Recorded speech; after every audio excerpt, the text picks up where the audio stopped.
Right, today I'm brewing this Muntons Flagship Hazy IPA. Hazy, zesty, fruity, as it says on the box. Hazy IPA craft beer brewing kit. All right, so 35 pints at 5%. So there's been quite a bit of chatter about these kits online and on YouTube and stuff. And I think the overwhelming sort of feedback on these generally is that they're the best kits people have tried. So they are premium kits. There's probably about the most expensive kit on the market at the moment. I think this was £28.95. But a lot of people saying they are as good as all grain brewing. So if you can get a product, an end product that's as good as an all grain brew from a kit that takes you a fraction of the time, it's kind of a bit of a no-brainer. So I think it's about time that I tested that out myself.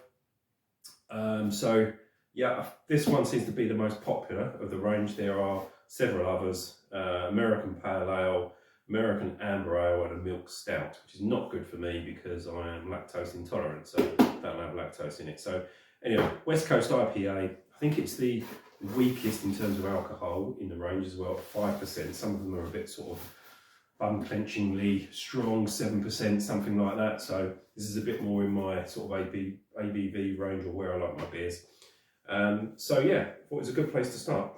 So £28.95, it's a 3 kilogram kit. So let's have a look, see what's in the box. Alright, so there is a hops sock, which is good news. There's a ton of hops in here, so this is really designed to go over the end of your siphon when you're transferring it out of your fermenting vessel, so you leave all the hop behind. So nice little addition to the kit. 4 bags of hops. So I have had a quick skim of the instructions. It's kind of a 2-stage dry hop. You have 2 packets that go in sort of a couple of days in, I think, and then another 2 packets right at the end of fermentation. So it's a sort of method of dry hopping that I've not tried before. I generally try and dry hop towards the end of fermentation. Haven't really done it at the start, but you know, I've read various stuff about kind of, you get biotransformation, I think is the term, when you add the hops at the start. So you get different aromas and flavours coming out of them. But yeah, so interested to see how that works. There's Citra hops, 28. So 2 bags of Citra hops, 28 grams, and 2 bags of Mosaic hops at 30 grams. So yeah, so I don't know, I'll do the maths. 120 grams of hops altogether. Fairly good start. So yeah, it's going to be a hoppy beer. Safe Ale SO4 yeast. Good to see a brand yeast in one of these kits, and proper size packet, 11.5 grams. I've grumbled before about some of these kits where you get, and premium kits I'm talking about, the Muntons especially on their handcrafted series, you get a paltry 6 grams of yeast, generic yeast, I'm not even sure what it is.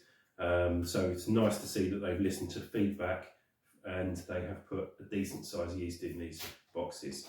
You get some instructions which have been nicely crafted. Looks like they've got the graphic designers in on this. Some nice, easy to follow instructions.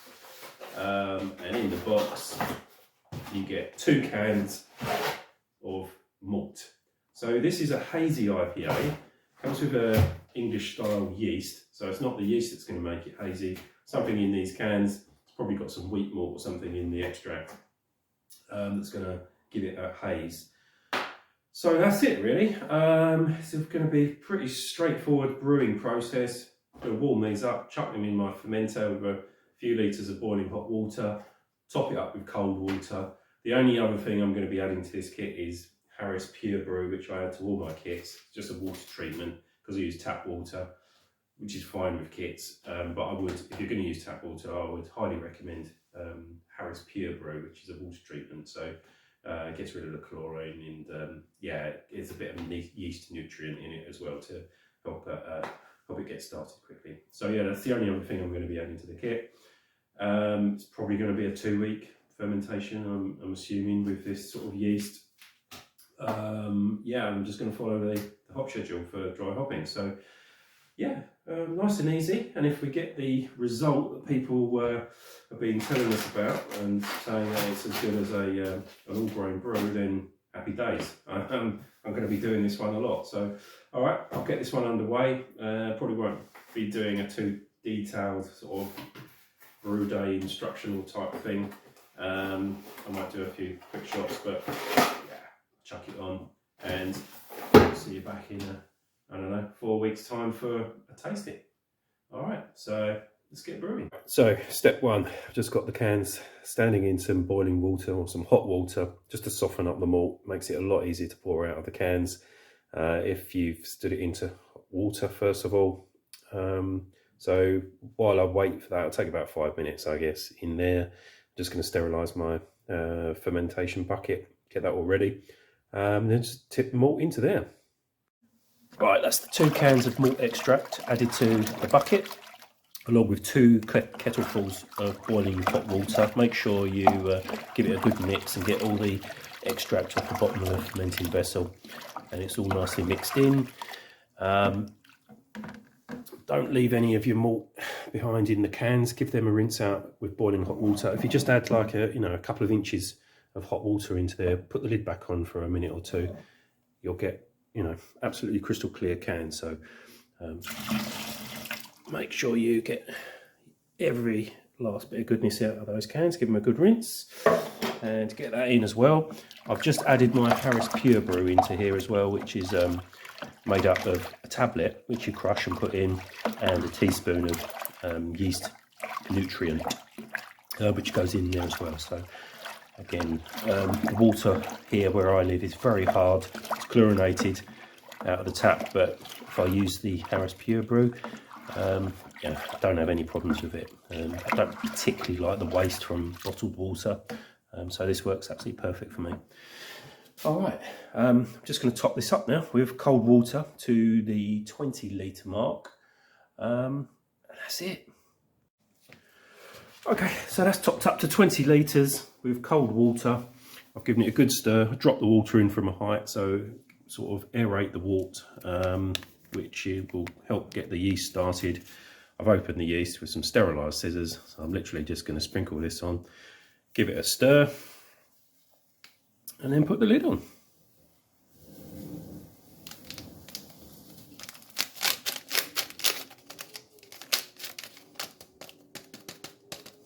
Well, that's it, all finished. Less than half an hour. It's now in the firm fridge.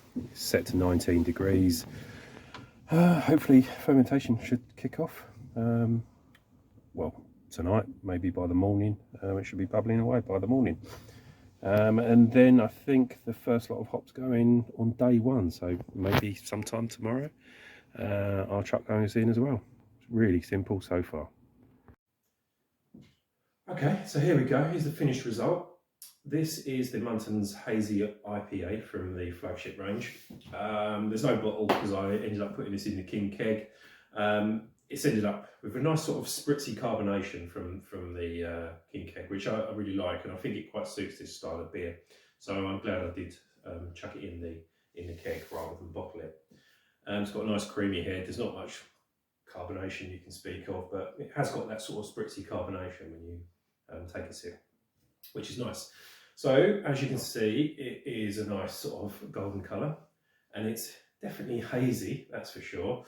So I said at the start that the haze has not come from the yeast. It was a standard SO5 yeast, I think, from memory, or SO4, one of the two.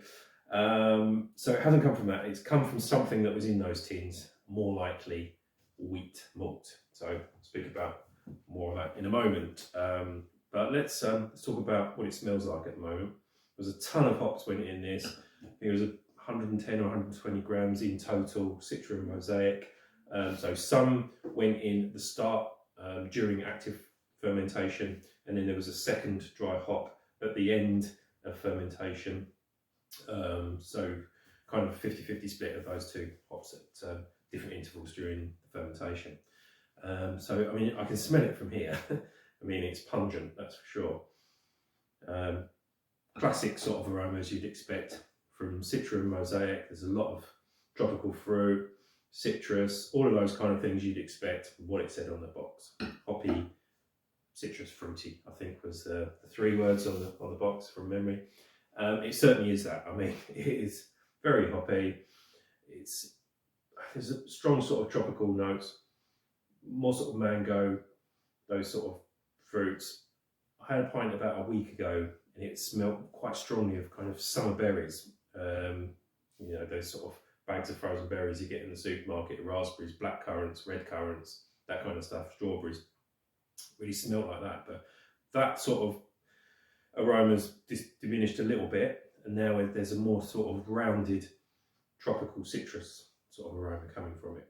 Really, it smells really great, that's for sure. So box ticked on that. What does it taste like?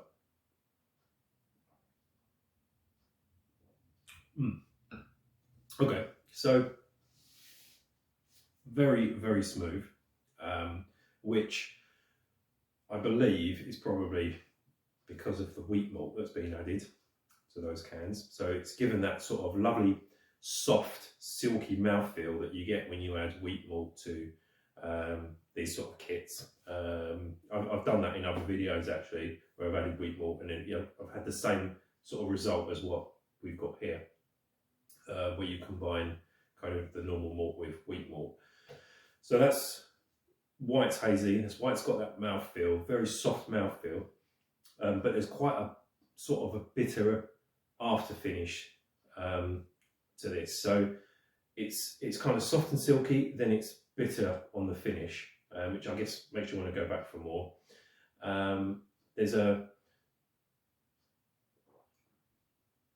can taste the alcohol in it, which is a funny thing to say, but it's a strong one. I think it came out at 5.5, and I used quite a bit of sugar actually to carve it up in my King keg. I think I added another 150 or 60 grams of dextrose, so it would have bumped it up a little bit.